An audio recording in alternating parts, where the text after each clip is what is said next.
Good afternoon. This is Dr. John Bennett, broadcasting from sunny Miami. We have another in the series of Hangouts for MedGadget.com. Today we have Homaroon Kazaroni, formerly of Bionics, currently of US Bionics, with the famous Exoskeleton, and he's going to talk about that technology. We have a couple of members of the panel. First, we'll introduce them, and then we'll turn it over to Homaroon. Good day, Gene. You're Hi muted. everyone, I'm Gene Ostrowski. I'm the editor of MedGadget, and I'd like to thank everybody for coming to the Hangout. Welcome, Gene, head editor of MedGadget, and we're graced with Fran, a late arrival. Hey, Fran. Hi, how you doing? And can you tell us a little bit about yourself? Yeah, I actually have been involved in organizing the Robo Universe conference, and had the pleasure of also attending a full-day event up at Harvard Medical School, organized by Connor Walsh, and did hear Dr. Kazaroni speak there with several others, and it was a great day of talking about just general medical advances in robotics in general. Okay, Fran, welcome. And Dr. Kazaroni, it's all yours. Well, thank you so much for giving me the opportunity. I am a professor at University of California, Berkeley, and the company that we're working right now to grow is called US Bionics, doing business as Suit X.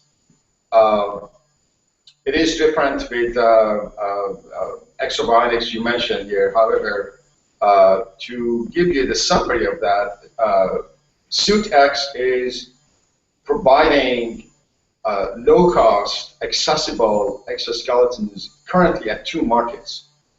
And right now, I think maybe your focus would be on a medical exoskeleton, which we call Phoenix. But we also do have exoskeletons for sale and production, actually, for industrial applications, for industrial workers, which they minimize the risk of injuries at various joints. So these are 2 separate technologies we bring from the lab at Berkeley to market. You know, that is basically how we work. We do a lot of development in the laboratory at the University of California, Berkeley, and then we get out and we try to bring that technology out to people. That's a summary of our work at Suit X. As far as medical exoskeleton, we call that Phoenix.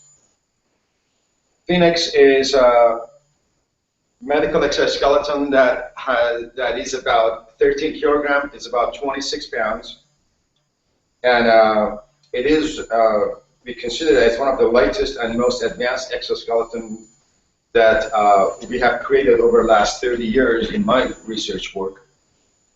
And the entire emphasis on this exoskeleton has been to reduce hardware and complexity of the hardware and add to software and intelligence, onboard software intelligence. And that has made this device rather accessible. That was the whole promise that we started working on this platform 5 years ago, because previous exoskeleton we sold, or what is available out there, are rather expensive, are not affordable, and our job as an engineers and scientists is to go back to the drawing boards to figure out what we could do, what can we make a device out of least amount of hardware and complexity. And that makes it a very difficult design process. That is the whole thing we did work on for the last 5 years, to come up to something rather simple. I don't know if you want to ask me questions or not, but let me give you a couple of properties of this device. Phoenix has very interesting characteristics. It doesn't have power and actuation at its knees, although current exoskeletons, in particular the one that we made ourselves a long time ago called Exo, they have powers and actuation at the knees. Right?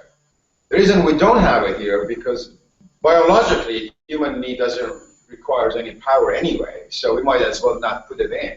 And this is, from a standpoint of human performance, it is okay. But as far as traditional robotics technology, it's rather unusual, because then you have a joint that you have little control on that. Well, however, this turns out to be really good for us, because we drop the actuation, drop the power, we drop the entire infrastructure for knee actuation. No more wiring to knee, no more cables and power and sensors at the knee, and all being controlled by hip. However, the control is so clever that without any actuation at the knee, the device is able to clear the ground and create locomotion for the person. I mean, that's one clever design issue that manifests to benefit to the user: lower cost, better robustness of design, easier manufacturing. So that was like one of the things we did. We had sensors at the foot. We dropped that sensors, and we tried to compensate that, understand different phases of walking by software and estimation. So this is the way we have been going through. That's one of the characteristics. There is another interesting characteristic about this device. It's modular. It means you can separate them, can separate the hip from the knees, and you can put it together. And this has very good advantages. It allows the person himself to put the device on and off while sitting on a wheelchair. So you don't need anybody else for that. Number two, it's easy for transportation, and going around with it. And the most important thing is the legs themselves. The legs themselves that we are providing can be replaced by a traditional orthotic knee ankle orthosis. You can put that in there. So that means if a person has a custom-made orthotic device, you can use that instead of universal leg we are providing. Of course, you have to replace the knee, which is pretty straightforward. So this allows for a more friendlier device, number one. Number two, the entire walking mechanism becomes more biomimetic. It's not a robotics walk anymore. It's actually, people who have worn that, they're telling me it's lighter, they're able to actually walk the way they are, rather than being driven by a robot. So these are beginning things that we have entered into Phoenix. We think the cost of that is maximum no more than $40,000. Currently, we are putting a manufacturing facility to drive the cost even lower. So there's a couple of properties. I don't know, you can ask me more questions, and maybe I can come up to some other characteristics, but these are highlights of Phoenix. Okay, yeah, thanks, Doc. You know, just a general question to start things off for people that really don't know too much about exoskeletons. Can you take us, and you've been in the field for a long time, could you take us on the major developments of the exoskeleton since it's been around for 30 years, the major developments of the last 30 years? Well, good question. Within last 30 years, we started our work on exoskeleton for upper extremity, for arms. Mm-hmm. And we designed all kinds of exoskeletons and augmentation of arm motions. And they are now currently being marketed in various places for industrial pick and place. So these are basically hanging from the ceilings, and you can put your hands in there and you move around things. So that's a long time ago. And then we moved to lower extremity, and we made several devices that allows people to walk and carry heavy objects in their back, mostly funded by the Department of Defense. And then during early 2000, we created HULC, H-U-L-C, from Department of Defense funding for soldiers carrying heavy objects in the back. And then around 2005, I got funding from NIST to develop exoskeleton for people with mobility disorders. And that manifested to EXO, EKSO, which is now commercially available for rehab centers. So when I go through all of those, I realize that we designed, we went through the natural progression of technology to create these devices and make people benefited by that. But last 5 years, things have changed a little bit, and I realized that these devices are inherently expensive, and it really requires a lot of efforts to bring the cost down in terms of manufacturing, marketing, where you are manufacturing. But at the end, the designers also have a responsibility to bring the cost down. It's not like management or manufacturing process or materials. Designers also have to be clever about the design. These days, you can buy a very nice car for about less than $20,000, and you can also spend $200,000 to buy the same similar car that they do similar behavior on a street cars, but maybe one of them would have higher performance on out of street. But for people with mobility disorder, it is really important right now, and I think it's a sense of urgency to bring that low-cost technology to them, to get them upright and mobile and give them rehabilitations. Mm-hmm. So as an engineer and scientist, we went back to drawing boards, and we tried to forget what the robotics technology is telling us. Let's look at what human needs. What's a human knee does, what's a human hip does, how do they walk? And start from there, create something rather non-expensive and affordable, and that's what Phoenix came out. Mm-hmm. Okay, Gene and Fran, do you have questions for the doc? I was wondering about how the knee works. Is it just a freely swinging knee, or what's the mechanism there? Oh, very good question. Appreciate it. You brought it up. I didn't want to go through details, but since you brought it up, I can explain that to you. That was very, very thorough question here. So the knee of the Phoenix is free during swing, but when it goes through the stance, it stiffens, so it can tolerate your weight. But it does it very cleverly, so during swing is free, and then during stance becomes rather stiffer and stiffer and stiffer, and then becomes free again at the right time. But there is no locomotion power in there. That means during swing, its motion is governed by the hip motion. In other words, once you swing the hip, the knee also goes through this beautiful motion that replicates the human motion. So this way, as you see, we drop the weight, we drop the actuation, we drop wires and cables, and an entire infrastructure design. And the most important thing, where did I learn that? I did learn that from a lot of two sources. A lot of roboticists actually predicted that, and they have given information about walking does not require power at the knee. And if you look at experiments on human, they don't use power at the knee. They actually dissipate power at the knee. But once you climb the stairs, then you need power at the knee. Yeah. So for us, for people with mobility disorder, I understand some people ask me, well, can I climb these stairs with this? But my answer is no, not with our device. You can't climb the stairs without holding your hand and climbing yourself up there, because the machine does not give you locomotion power to go up. But it is light enough and becomes inexpensive light that allows you to walk naturally on a ground level. And that is the compromise we did. That is, I consider that as an intelligence in the design, to just ask for just about the right amount of a hardware to get most. If I would include motors and actuators, everything on the knee on a traditional robotic way, then I would have this bigger system. Then the patient or the subject that is wearing it still wouldn't be able to climb the stairs, because there are other bottlenecks in terms of control and stability that haven't been solved. So we decided, let's just drop that thing. So to some extent, from a standpoint of purist, this is an incomplete robot.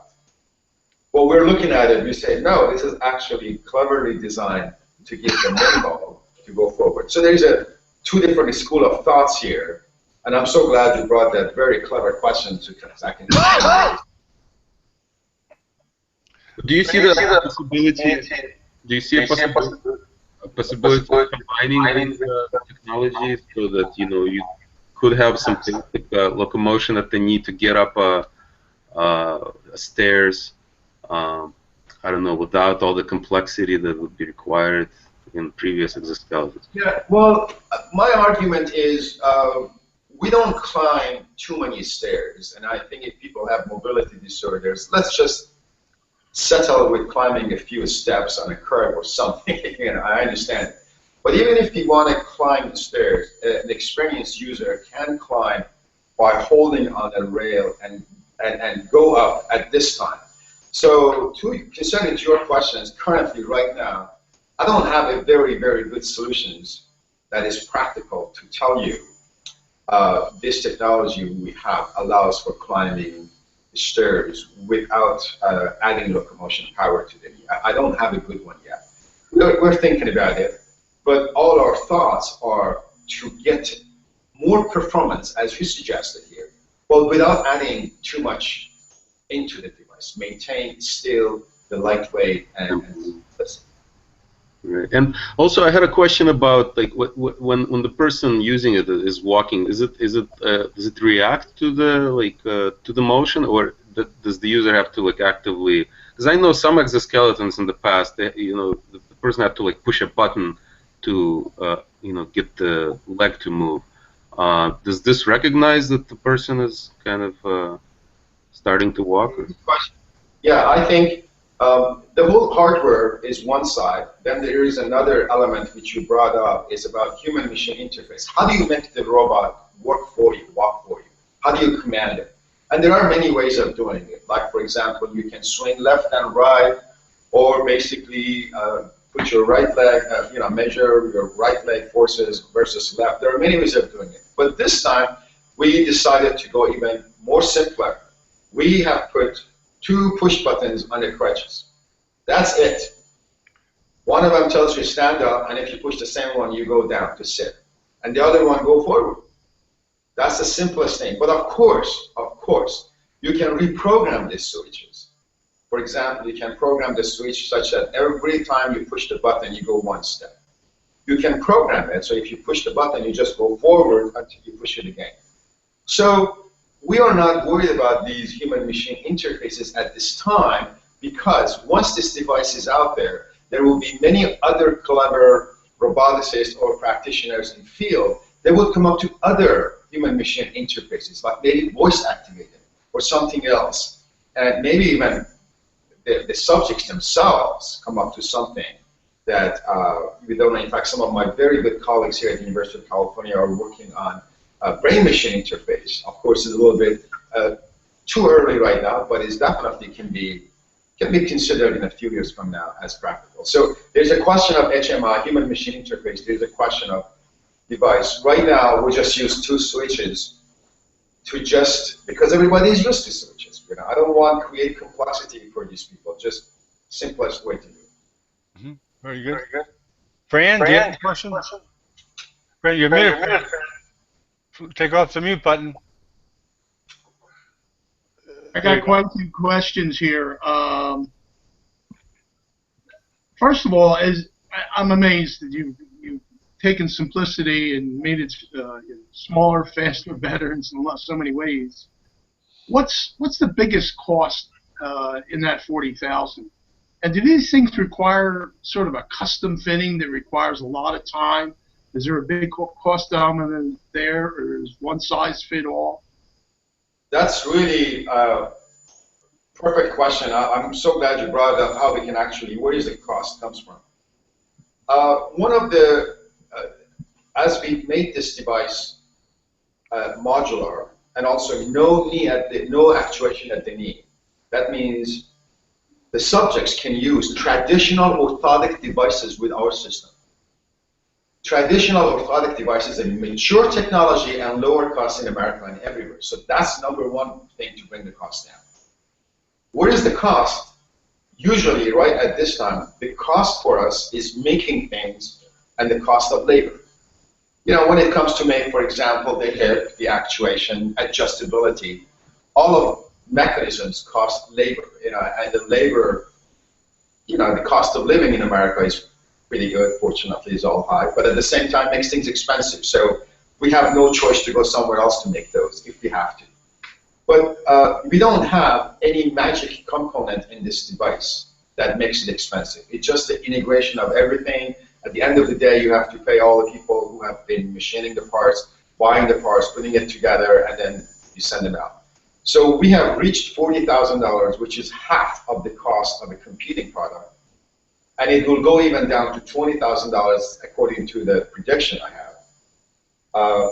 But what I am really counting on is subjects, especially rehab centers. Our rehab centers, if they purchase this device later on, once we get approval, the rehab center would use traditional orthotic devices. And using those traditional orthotic devices, they would be able to connect those to our rest of the system. So it becomes lighter, becomes cheaper for the patients, lower cost for the patient, and also much better performance, because traditional orthotic devices that all companies do in US and many, many reliable companies do that, they provide a better performance because they're custom fit to the subject. Does it take a long time for the patient to, is there a learning curve for this? Do they take a long time to learn how it works and to become comfortable? Definitely there is a learning curve on this. We have noticed that. It depends on the subject's upper body strength, how they hold on the crutches, how long they have been having some sort of mobility disorders. It's person to person is different, but I might want to tell you that it almost looks like learning a bike here, and I don't have enough data to tell you how long it would take to get better. We only have a few subjects tried it, like maybe 5 or 6. So the jury is out there, but usually after like maybe a day or two, the users feel a little bit comfortable about walking that. Yeah, I first saw you at this. I don't know, you probably can't see that very well, but it was up in Boston, the Soft Robotics Conference. Bio-inspired robotics, and the theme was softer, smarter, and safer. Right, right. Yeah, and I remember, so one of the big things there was talking about sort of moving towards more of a wearable type of a device. Think of like some kind of stocking type thing that would have sensors in it in some type. Are we there yet, or is there still a big jump to get to that level, to get rid of the I still assume you're using like metal type braces and things like that.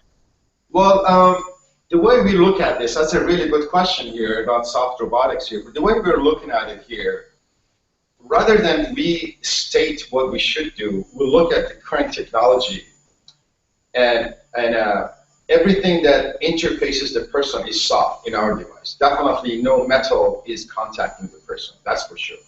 So we have soft, basically, internally, so they can hug the person with a soft component. In fact, we have bladders around the device that you can adjust the pressure of the air, so it can create different comfort for the person.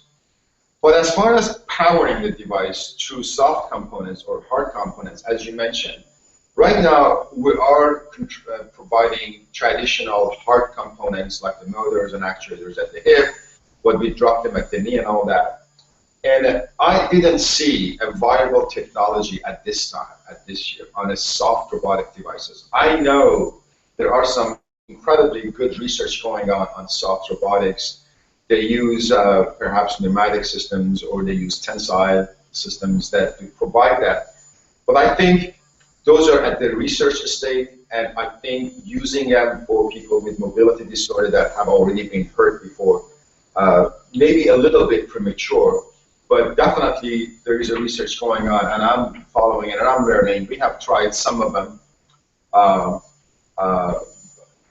But there's also, remember that there is a continuous definition between hard and soft. So we can have metal on one side, and soft would be perhaps fabric. That's the way we consider that. But in the middle, we can have compliant components in the middle, like we have already included compliant components in our current devices. That provides a little bit of an abduction and adduction. So I don't think we should really classify hard, soft as a rigid gray. Is there a scale, gray scale? And as we go forward and forward, next few years, I think that soft robotics, which is safer actually, and I think the researchers in WIS Institute brought it up, you and I went there, definitely is on its way to have a major impact. Great. I'm going to bring up a big cost sometimes of this stuff, and I'm not sure if you're crossing that barrier, and that's getting any kind of FDA validation on the product for usage. Very, very good question. We are working on that. We don't have any FDA approval at all right now. We are working currently toward a situation that we have all our regulatory issues worked out, and the device first would go to the market as Class 1, working in rehab centers under supervisions of physicians and practitioners. And then we will do, we're hoping through these media, we work with hospitals and rehab centers to do evaluation of our devices, which we're willing to give free for FDA approval for home use or perhaps other conditions that we're not really knowing at this time. So currently, we don't have any FDA approval, and it's not for sale right now until we get all our regulatory things worked out, which will be a few months from now, a couple of months. And then the device hopefully will be sold to rehab centers as a Class 1 device for rehabilitation or exercise. No, that's great. Well, you know, I suppose the issues of decubiti and phlebitis, thrombophlebitis, and paraplegics enters into the equation. Do you have a lot of medical people that say, "Come on, let's get these paraplegics out of bed"? Let's, you know, or are companies funding it that way, or is the military funding it because it'll essentially cut down medical costs and caring for paraplegics with decubiti and thrombophlebitis? A lot of people who have tried our devices, I mean, I don't want to really advertise about this thing here. They fell in love with our device because our device is so natural. It provides a natural gait. Especially, it's great for younger generation that they might be active a little bit. They're able to stabilize themselves. So it's not a robotics device. In fact, it has such a low profile that you can wear them under clothing here. So yes, a lot of physicians come here from different places. I have experts coming from different places, and they really liked it. And you know, I'm doing my best here with my very dedicated staff, the best we could do to get this technology going forward. Obviously, we definitely need help. Let me tell you another thing here, John. Here is there's another element about this year that I'd like to bring this up with you. It's just not about technology development here at CFX and my job. It really is about passion. It is about, I have been very lucky to gather almost 20 people around me who want these technologies like that go out there at any as fast as possible. And that is really driving us here. It's, so we work very hard at any capacity we can to get a few machines out there, work with rehab centers anywhere around the country to do some evaluations, to bring them out there. And that has become a driving force behind us. Number two driving force would be funding. Obviously, we have to pay all these people to work on. So these things go hand in hand. And of course, there's a third one that I'm relying on, is talent to create things. So we're looking at our passion. We're looking at the funding. We're looking at the talent to create new product. We're not just repeating what we know. We're always creating new product. We're always trying to figure out what is needed. What is needed. In fact, I think you probably know we just won an award for UAE competition. Yeah, congratulations. Yeah, it was a really great thing for us. But I got to tell you that it's not that we won that. It's not about us. Every dime of that money will go to create devices, exoskeleton for children with CP. Children with CP is a neurological disorder. Children, they have a small window of time to learn walking. And 2 days or 3 days taking the child to the rehab center is not good enough.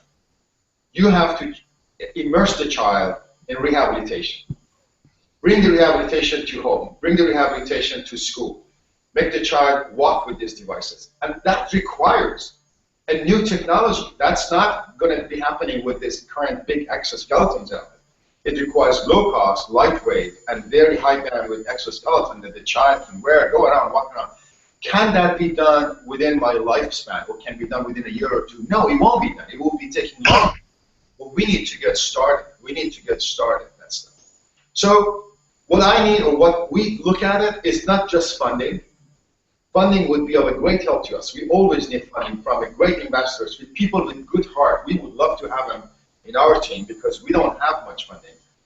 But we are also relying with talents that I'm gathering around me to create technology for new technologies. We just can't wait to create exoskeleton for children, that they need that at the age of 4 or 5 once diagnosed with CP. So we're dedicated to that. We want to go forward, and we use any kind of help from any place to push this forward. You know, a couple of weeks. Go ahead. I'm sorry, I interrupted somebody. Well, Doc, I know we had a gentleman a couple of weeks ago with a robotic arm from Johns Hopkins, and they received a lot of funding from the military. Does the military fund part of a project like yours?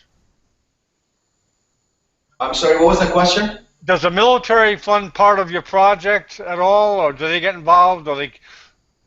Unfortunately, military has not supported our work. We would love to work with VA or perhaps anything within military to provide these at low cost to returning amputees or to returning veterans or whatever it is. We are completely dedicated. In fact, I was going out of my way to call them up and I said, look, we're willing to give some of these machines free to VA so you can just simply test it to just see how good it is, because I am pushing for a bigger wave to create a better quality of life for people with mobility disorder. And that's becoming our thesis. That's becoming our slogan to do that here. It is within us. That's what we are working very hard. I'm gathering talents. I'm doing fundraising, all of those, because we really want to push this thing a little bit faster. Yeah, I have a question. First of all, I admire your work and the things that you're doing there. But if I look beyond, I mean, we're looking at that. This device for fixing disabled people, and you know, there's certainly a significant market there, but we have an aging baby boomer population, and probably one of the biggest problems they all have is their hips, their knees, you know, just walking. And once they start to have problems there, it's all downhill. I think your big market, your home run in the future, when you get to a certain point, is going to be in you know, the elderly population as an alternative to really expensive operations on hips and knees and things like that. I'm sure you thought of this. This isn't a new idea, but I mean, where is that in your time frame? I got the applause for you for a very important issue here, and that is about aging population, or basically people who are mobile, upright and mobile, but simply they get tired, or basically they get fatigued, or they have some inability. And I'm one of those myself here, so I got to tell you that that's definitely in the market, right? I haven't forgotten. And let me tell you, just for briefly, as long as we have time, this Phoenix, it's modular. You can take the hip out, and you can just simply wear the knees, and that helps during giving you more stamina during stance. Number one, that's something we have already thought. And if you look at our website, we have a whole new set of exoskeletons for industrial applications that they support your back, they support your knee, and they support your shoulder during hard work. If I'm sitting on this table, this is like an easy job. I'm sitting there, there's really not much pressure on me. But when workers move around, or you and I, they bend to do things, when we squat to do things, and we lift things, very small things, when the posture goes through these wrong situations, our exoskeleton, which is called MAX, it's called MAX, not Phoenix anymore, it's not non-medical device. It basically augments your ability. That already something we have been working on. In fact, we have been promoting it, but unfortunately, Phoenix right now is getting, unfortunately, actually, Phoenix is getting attention here, but we haven't forgotten about that population. And in fact, we're targeting that too. One of the important elements of these devices, again, as you would know, for aging population, is to make sure they don't get injured just due to wrong postures. That's all it is. They don't pick up heavy things. We want to make sure they can walk more. We want to make sure they can squat easily. They can get up the chair. We want to make sure they can lift their hands and actually do some work at home and things.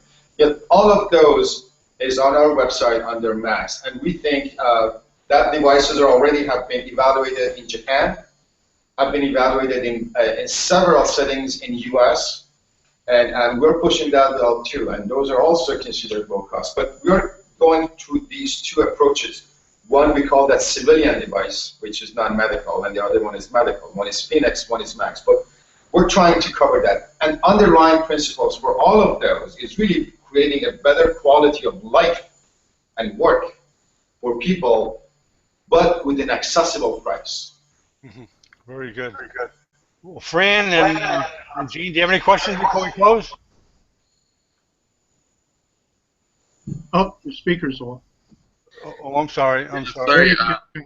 Thank you very much, Dr. Kaziruni. This was a fantastic discussion, and you know, I was wondering if there's going to be any opportunities for the press to take a look at the unit. Are you going to be doing any kind of demos? You know, we can see what. We definitely do that. We are absolutely having a great deal of respect with journalists and press because I want them to come not only to interview. I mean, it's not about interviewing me. I want to interview all the staff and the subjects and the device. I want the public knows about not only our work. There are a lot of other works like us around the country and around the world, right? And I'm really proud of that. So we're pushing this out there. In the near future, if you think of an opportunity, let us know within like 48 hours. We can set up demo for large people come and see it, take photographs, discuss it, sit down and see where we're heading.